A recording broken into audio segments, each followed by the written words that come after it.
Peut-on obtenir les mêmes performances acoustiques avec un revêtement de céramique comparativement à un revêtement de bois? Alors, tel que dit précédemment, la céramique est un revêtement de sol qui est beaucoup plus difficile à insonoriser que revêtement de bois. Alors, plus nos matériaux sont denses, plus le son se propage rapidement.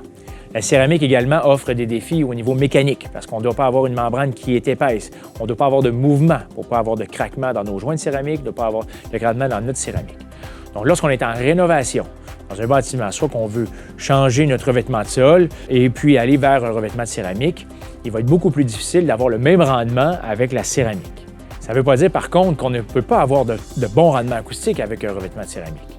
Mais lorsqu'on est en rénovation, soit qu'on va devoir apporter de l'élévation directement sous notre céramique, donc évidemment, ça apporte d'autres inconvénients pour ne pas avoir de différence entre nos autres surfaces de plancher, exemple surface de plancher de bois ou de tapis. Et dans les autres cas où on peut, oui, obtenir une bonne insonorisation au niveau des bruits d'impact avec la céramique, bien, ça sera dans les bâtiments qui auront vraiment une acoustique supérieure, qui auront par exemple un plafond insonorisé sous la structure. Alors là, oui, dans ces cas-là, ça sera possible d'avoir des rendements qui seront sensiblement pareils entre revêtement de céramique et de bois.